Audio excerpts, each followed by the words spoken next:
each one of you that is seated here, whether you're an entrepreneur, you're a jeweler, you're a miner, refiner, or you're, any role that you play in the entire gold value chain. The reason that you're here is you want to do better at whatever it is that you're doing right now. You want to expand your business, you want to grow, and that is the reason that you've chosen to be here at India Gold Conference. But as we grow bigger and as we take benefits from, the various schemes and the various, the various incentives that are available to us, not only through governments, but also various affiliated bodies, so do increase our compliances. And that is why, to be a part of a global business ecosystem, as you get assimilated, you also need to know your compliances better. And that is the natural progression for the next topic. As I invite on stage the National Secretary for IBJA, Mr. Surendra Mehta is the National Secretary for the Indian Bullion and Jewelers Association. And he plays a crucial role in shaping and guiding the policies and procedures that govern the bullion and jewelry sector. And he represents the interests of the sector, advocating for policies and regulations that support industry growth and address its challenges as well. Please put your hands up for Mr. Surendra Mehta as he talks to us about complying with PMLA for sustainable business. Also inviting on stage Mr. Naved Ansari, the Associate Director, Finmet India Limited. Mr. Naved Ansari is the Associate Director of Finmet, and he specializes in compliance processes and programs related to AML risk and PMLA compliance, including FATF and CRS compliance, as well as KYC and customer onboarding. So I have my colleague Naved with me. Naved is also a professor in NMIMS.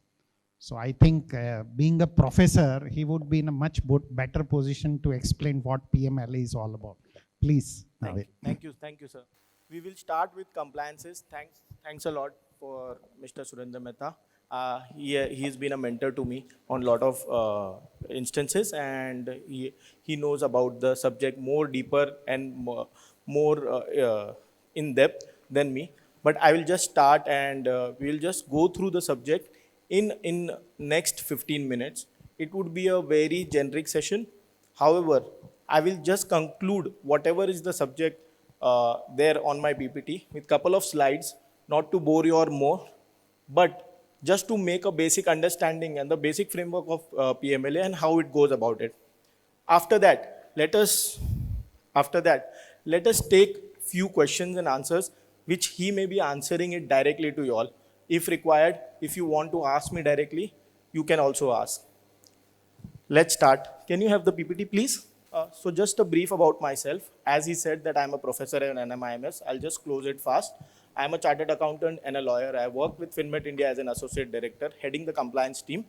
And I have relatively little knowledge about this subject because I take training for this subject with various jewelry houses. I train employees, the upper management, the mid management, the lower management for PMLA, and certify them if they are PMLA compliant or not. Also, we do compliance courses for a lot of people there. I'll just jump to the session right now. Very big misconception about money laundering is actually dealing with illegal money. So a lot of time when I take session it is said that the money laundering is illegal money, but that's not the case. The government is not concerned with illegal money at all. It is illegal money which is into a legitimate source, which is transferred, layered, placed into a legitimate source, which is a concern for the government. And because of this subject is of relevant importance because it acts as a gateway to lot of illegal activities which government is trying to curb. FATF. So what happens is, normally money laundering is dealing with illegal money to a legitimate source. So why it has come of relevant importance to us, why it is necessary to be an AML compliance, why it is necessary for a business house to actually manage money laundering. So what happens is, it started in 1970 with Bank Secrecy Act in US, where money laundering was rampant, and that's when the government took initiative for the same. That's how it was followed by an intergovernmental body in 1979, where G7 countries came together and they actually acted upon money laundering. It was then followed by terrorist financing in 2001 with 9/11 happening. And they realized that money laundering was the actually main culprit behind a lot of crimes which is happening around the world. Are you all comfortable with English, or you want us to speak in Hindi or a mix of both? Then we can do that. Yeah. I'm comfortable with both the languages. Anybody? English is okay? Yeah. So what FATF does is, basically it's an intergovernmental body, and being India a member of this body, it is necessary for us to maintain and regulate our membership with FATF. What it does is it sets methods, trends, analysis for continuous monitoring of money laundering. It sets standards through FATF recommendations. It actually assess, audits the country who are the member, other regional bodies who are the member of FATF. It identifies high jurisdiction area like countries which are prone to money laundering more than any other. If you have heard about grey list, black list, this is what is identification of high risk jurisdiction is all about. So right now, India, just to give you a brief, India is a member of FATF since 2005. Since 2010. 2006, we were an observer for 4 years. Then we became a full-fledged member. And it is our responsibility as a member country to manage money laundering or act upon FATF recommendations which are laid for its member countries. What this recommendation does is, these recommendations are actually nothing but laws, policies, processes which India need to follow for managing money laundering in the world. Why these governments do so much of initiatives with respect to the member countries is because it is hampering the global economy a lot, with 2 to 5% of the GDP getting hampered yearly by money laundering activity, and with 800 billion and 2 trillion hit which we are getting on the economy. This money is being used for illegal source and unwanted activities like human trafficking, drugs, weapons, and etc. And just to brief you, most of this money is routed through real estate sectors, gem and jewelry sectors, or any sectors where terrorist money is being used, where suspicious transactions are created. So gem and jewelry sector is the one sector which is more prone to money laundering activity, and more layering can happen, and that is how Indian government has insisted on PMLA for gem and jewelry business. As he rightly said, I was just about on this slide. He has covered this slide actually. It is actually because we are a member country, and government is a gatekeeper for money laundering because of the FATF membership. It is the government's responsibility to check every sector, every segment which is prone to money laundering. With couple of recommendations, 11 recommendations of FATF, one of the recommendations FATF had mentioned that gem and jewelry, real estate, chartered accountants, lawyers are more prone to money laundering because they are being used to transfer illegal money to a legitimate source. They have been used to actually siphon that money through layering process, through routing process into a legitimate system. And once the money is actually come into a legitimate source, it is difficult for the government to trace back the illegal source and to restrict that source to come through various illegal channels. Smuggling is the very normal thing which precious metal industry goes through. Because of smuggling, you can actually transfer the money from one country to another. It is easily siphoned off between multiple countries and multiple geographies, because of which it is very difficult for the government to trace money laundering through illegal, through smuggling processes. Now, I'll just come under the act. What happened was, because FATF wanted India has a FATF membership, and we wanted to regulate money laundering. Our actually contribution was to actually have an act which was actually a replica of recommendations accepted by multiple countries together. Right now, 40 countries are members of FATF, 200 regional bodies are members of FATF, which are actually utilizing all the recommendations by FATF to counter money laundering and trying to help each other country so that the restriction of money laundering can be reduced to its minimum. Right now, so we enacted prevention of, to prevent money laundering, we enacted an act called PMLA Act, where jewelers are actually covered for this. In 2005, this act came into force and it was made applicable to various financial institutions. Now it is regulating multiple other regional bodies as well. Well, these are the Ministry of Finance introduced this money laundering initially. We all know about it. All the jewelers are required to be registered. And these guidelines were issued, first guidelines were issued on 4th May 2023, which deals basically not only with money laundering, but it also deals with countering the financing of terrorism and combating proliferation financing. And it had made obligatory for the dealers of precious metal and precious stone to report certain transaction. And then there were various other notification issued dated 29th November 2023, after all the stakeholders in India for gem and jewelry intervened and requested that all 2 lakh or 2.5 lakh jewelers, it will be difficult for them to register under the PMLA. So what happens with PMLA Act is nothing but a policy process which the government wants everyone to adhere to so that they can counter money laundering in the best possible manner.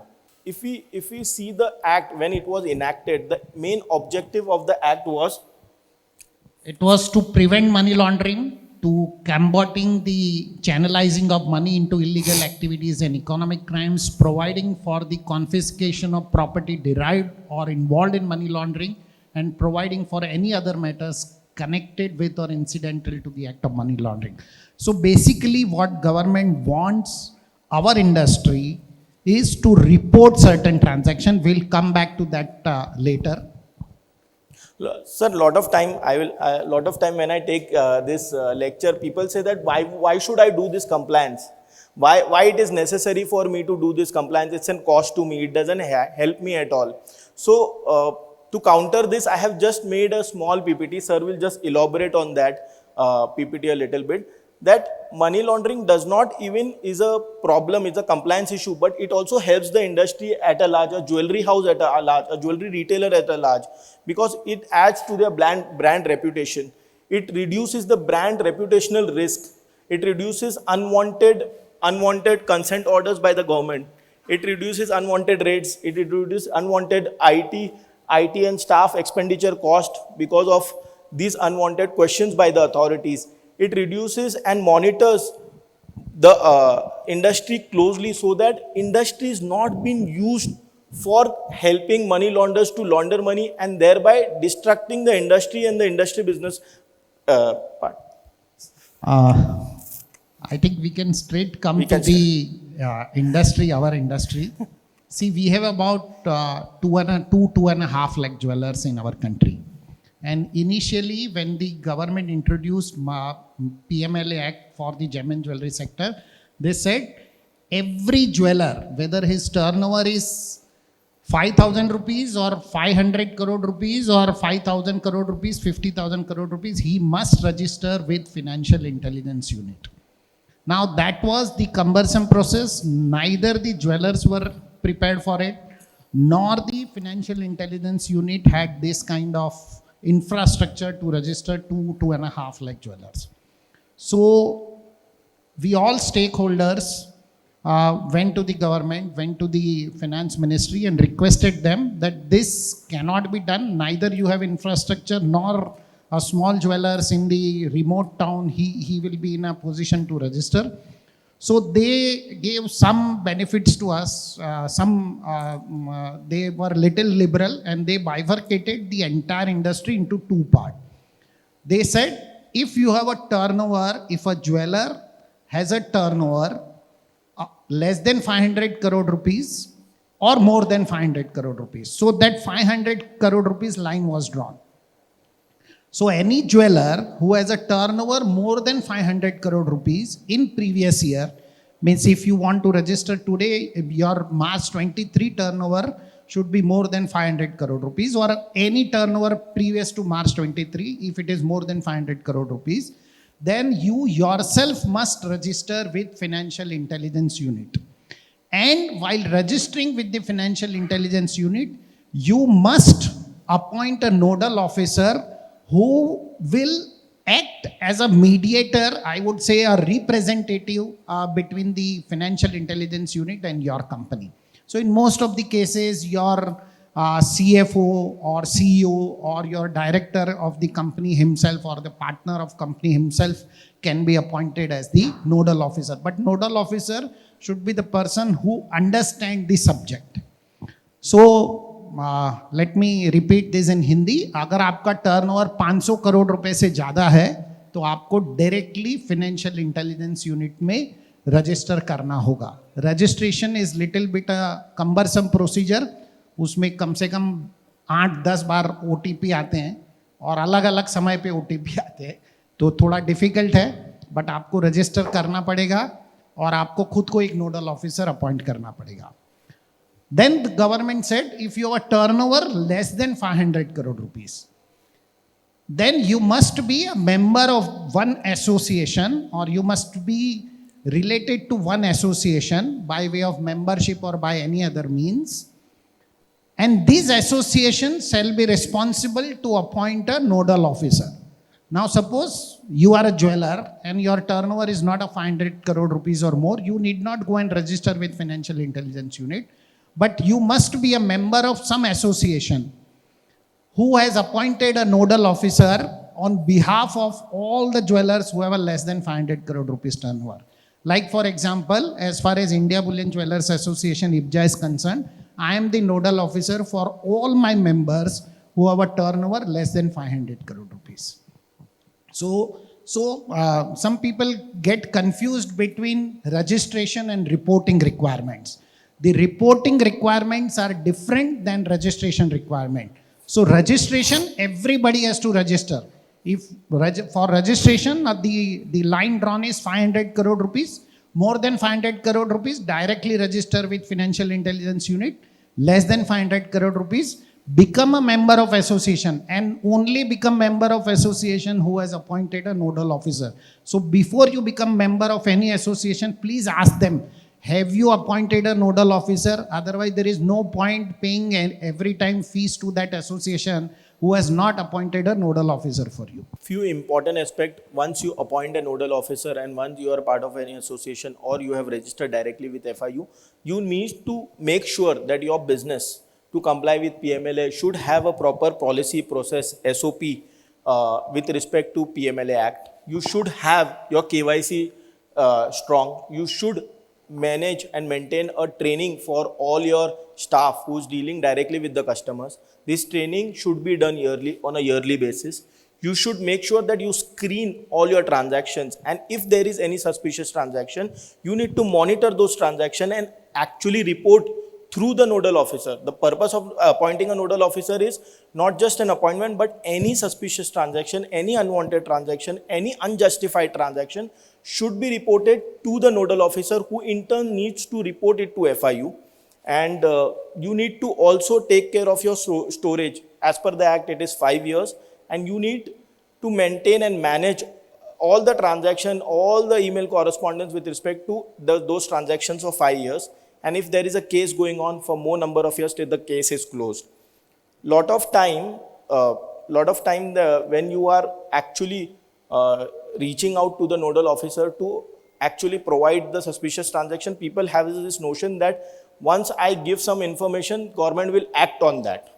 So it doesn't happen that way. The FIU is just a data management unit which will accumulate all the information, analyze those information, and only act if it is necessary. It is just a mechanism where all the information from everywhere, all over India is coming to them. They will have a pattern, they will have an analysis done, and then only they will act. But it is mandatory as per the Act, you should report it. In case if you do not report it, you can come under the radar of non-compliance with PMLA, which is actually a big offense. So as far as KYC is concerned, the policies and process and training of the staff can be done. But what KYC you must obtain from your customer? So if you are entering into a transaction with any of your customer, The reporting requirements does not come if it is a transaction, is a banking transaction. The reporting requirement comes only when the transaction is a cash transaction. And what KYC you must obtain for all the cash transaction? There has to be a photo identity along with address proof for all cash transaction which you are carried out. Now to make things simpler, normally you must obtain for all the cash transaction, but we suggest that for all cash transaction above rupees 50,000, whether it is a purchase transaction or whether it is a sale transaction, you must obtain KYC and you must attach those KYC details along with the copy of invoice which you are retaining with you, so that it becomes very, very simple. Otherwise, your invoice will be in one file and your KYC will be in another file, and you will not be able to link or match each of them. So the best possible way to maintain the record is to obtain a KYC. Now this KYC can be in form of Aadhaar card, PAN card, but remember PAN card never has an address. Driving license, you can have a bank account copy, electricity bill copy. Many other options are available as far as KYC requirement are concerned. There are various risks if you don't actually adhere to KYC, and these risks are very much listed in the Act itself as per the PMLA Act 2005. Fines and penalties, jail, damage of reputation, loss of business licenses. These are the few things which makes this act really a strong act which everybody has to comply with. So, काफी harsh है, and let me tell you, just 3 days back, DG Audit has personally called me, and they are going to be visiting many jewelers very soon. So be ready for this, because they are required to carry out the audit at the jeweler's place, and they will verify your records, what records you have maintained as far as PMLA activity is concerned. There are two things we must understand. The first is registration requirement. Second is reporting requirement. Now, what does reporting requirement says?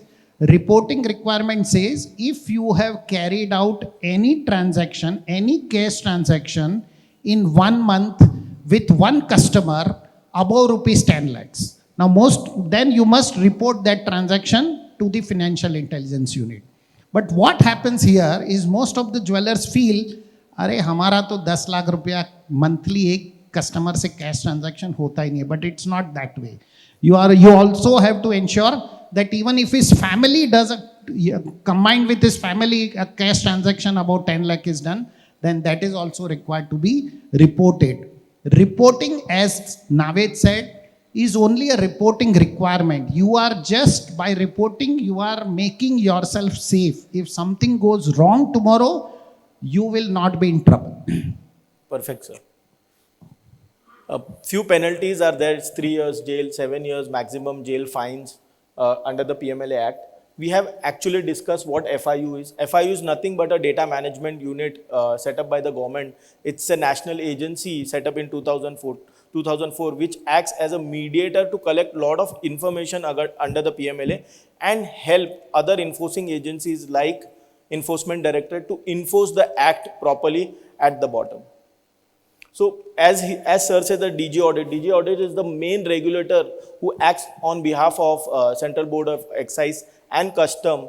FIU is the data management unit under the PMLA Act, and Enforcement Directorate is an enforcing arm for PMLA under this Act. So all these agencies make sure that the money laundering is minimized at its lowest. What happens is, why these heavy agencies are involved in under PMLA is because of our membership to FATF, because we have to comply with FATF. It's an international regulation which we need to comply. Being a developing country, developed countries have more stringent regulation than us. We are just starting to go on a path where the developed countries has reached with respect to these regulations. Sir said right now that any cash transaction equal to 10 lakh rupees should be carried out. If you see the last line we had read, it is to be carried out in single operation or several operations that appear to be linked. It is very clear by the Act that even if it is a connected transaction, even if it is an indirect connection, you are responsible to report that transaction. Suppose it's a 10 lakh transaction and you want to do a 9 lakh 999 thing, you are trying to actually play with the law by not reporting it. So that also come under the gamut of PMLA. Yes. This is very important to understand, because most of the jeweler understand only PAN card. See, the KYC limit is 50,000 rupees. The PAN card limit is 2 lakhs rupees. And reporting requirement for PMLA limit is above rupees 10 lakhs. Now this 10 lakh transaction need not be a one single transaction. It can be a linked transaction, say 7 transaction of 1,50,000, where you have not even obtained the PAN card. So 7 transaction of 1,50,000 is more than 10,50,000. So you must report this transaction to the PMLA. And you should not only report such transaction, but you should also report all suspicious transactions. Suppose a customer or somebody comes to your shop or your office on a regular basis every month, and he buys say 9 lakhs worth of jewelry. Now the reporting requirement is 10 lakh per month, but every month he comes and buys 9 lakh worth of jewelry in cash. This is a suspicious transaction. Why he's coming every month buying 9 lakhs rupees jewelry, sometime 9 lakhs, sometime 8 lakhs. So you must apply your mind. He is trying to escape here reporting to the PMLA. Still that transaction needs to be reported to the Financial Intelligence Unit. So ध्यान रखिए, जो भी suspicious लगता है आपको, you have to act like a police officer. If you feel he is suspicious, please report it. The reporting is not going to put you in trouble, but it will help you. बहुत बार क्या होता है, many times what happens that customer comes with a jewelry of say 7 lakhs rupees. I want to sell this jewelry, and then he buys 8 lakhs rupees jewelry, or he buys an equivalent jewelry. Now this transaction is not about 10 lakhs rupees. Am I right? So will you report this transaction? You have to report this transaction, because he has sold 7 lakhs rupees and he has purchased 7 lakhs rupees. So it crosses 10 lakhs rupees. So you have to report this transaction. Many a times आपके पास में कोई sometimes a customer comes. One day his father will come, another day mother will come, third day son will come, fourth day somebody else will come, and they will exchange jewelry or buy jewelry. You have to report this transaction. Suppose one fine day you find a customer, he comes and asks you कि मेरे पास 2 करोड़ की jewellery है, मुझे बेचनी है, I want to sell this jewelry, I have a jewelry of 2 crore rupees, I want to sell this jewelry. So, and this customer is absolutely unknown to you. What you will do? It's a suspicious transaction. Why he is approaching you? You have to report this transaction. Please be careful. Lot of transactions needs to be reported. But I am telling you one thing. I have been the nodal officer for last 1 year. 1 year now. Not a single jeweler of my association, my member, my association has reported any single transaction to me. इसका मतलब सब कुछ सही चल रहा है. And this is very surprising. This is very surprising, because see, if I can look this way, then definitely the Director General Audit of Central Board of Indirect Taxes and Customs, जिनके under में ही आता है, they are going to look it at in a very, very suspicious manner.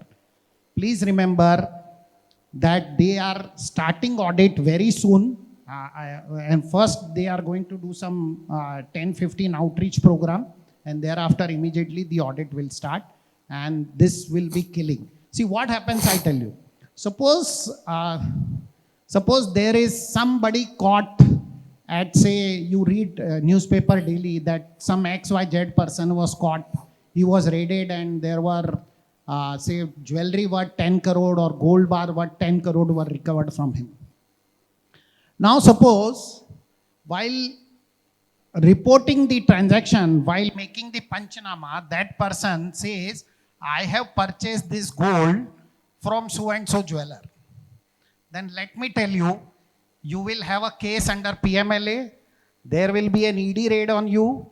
There will be, you will be summoned notice under Income Tax Act, under Black Money Act also. Recently, in the last budget, just to ensure more PMLA compliance, the government has now said that if we get cash money or any kind of black money or black asset, the notice can be issued under two different acts. It can be either under Income Tax Act and it can also be under Black Money Act. Under Income Tax Act, if they issue notice, the maximum they can reopen is 6 years. But under Black Money Act, they can reopen your assessment for 16 years. And this has been done to ensure this PMLA compliance. So as he rightly said that lot of time when I do training also, they come up with a question कि sir इसको कैसे bypass करें, इसको कैसे bypass करें. अगर किसी के घर पे शादी है तो 1-1 लाख का अलग अलग पैन कार्ड लेके आते हैं हम लोग, 2-2 लाख का पैन कार्ड लेके आते हैं, कैसे पकड़े जाएंगे. But intent of the act is very clear that single operation or several operations that appears to be linked, they may, whenever the notices or the authorities see, and if they come to know and they understand the intent was to actually defy the act, you are again under the consequence of PMLA Act. You will be again punished for defying the act smartly. I think we can take some question because we have hardly 5 minutes left We with can us. take some questions. If you have any questions, for how long we need to maintain the record? As per the act, it is 5 years, PMLA Act, but IT Act says 6 to 7 years. Then if there is any authorities who have questioned you and the matter will go under the court, it will be ultimately till the time the case is closed. It may be 10, 15, 20 years, whatever is the time required. And the act is very clear. If you see section 7 of PMLA Act, which is just a replica of recommendation 11 of FATF, it is very clear that any authorities, whenever they want to ask you a question, you have to submit the response immediately with the required proof. The word immediate can be 24, 36 or 72 hours. Whatever is the authority tends to make it fit for you. And if you are not giving the required information or required proof regarding the questions, you are held responsible under PMLA Act. Well, we have one very interesting question. What kind of support is available to the jewelers for assisting them to be PMLA compliant? Sir, no support is available. You are at your own risk. Let me tell you very bluntly. If you want to do this business, then you have to be PMLA compliant. I am telling you, very soon bankers are going to stop your bank accounts because you are not PMLA compliant.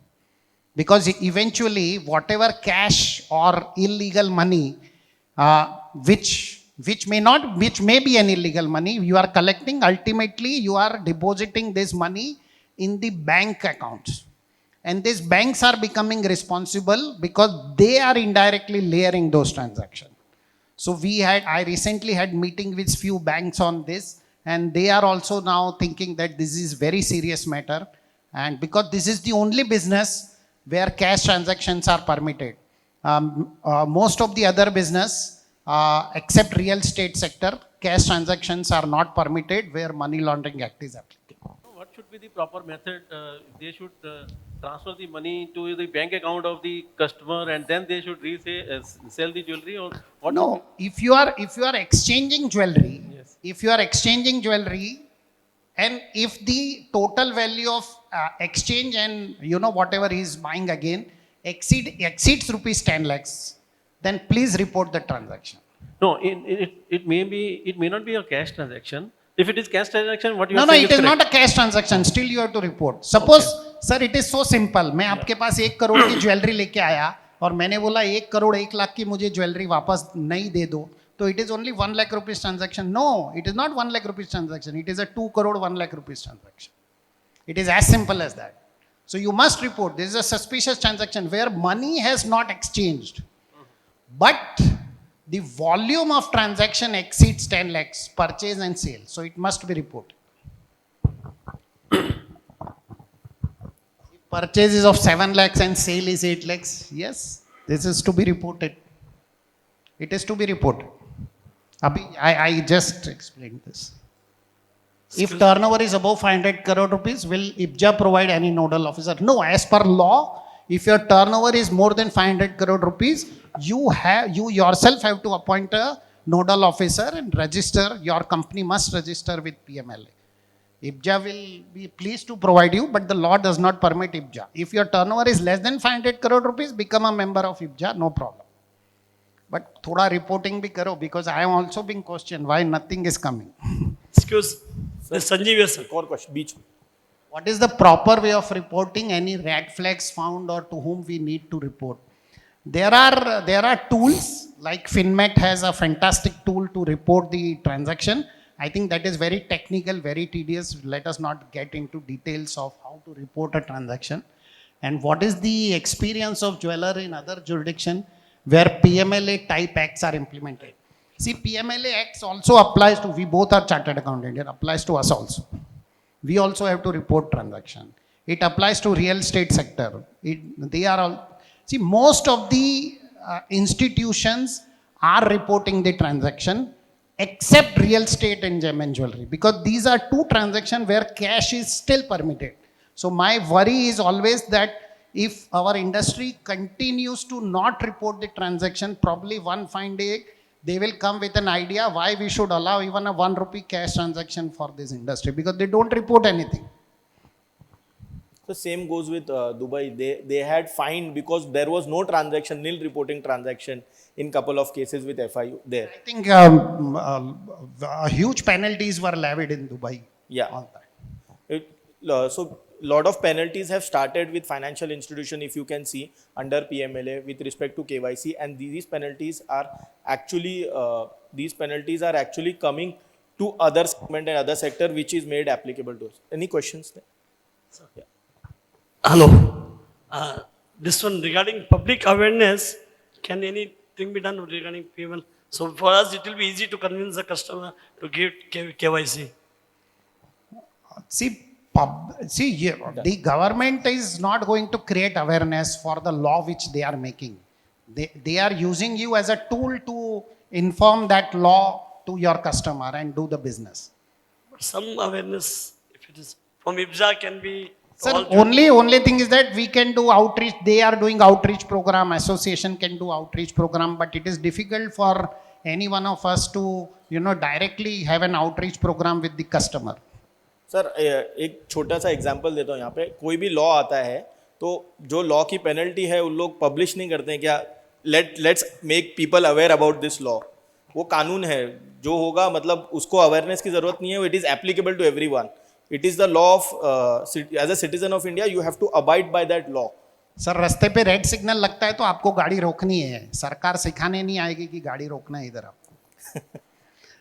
Thank you very much. I think the time is up. Thank you. We are here only for the next 2 days. You can reach out to us in case of any difficulty. Thank you so much, Mr. Mehta. Thank you so much, sir, both of you, Mr. Ansari as well.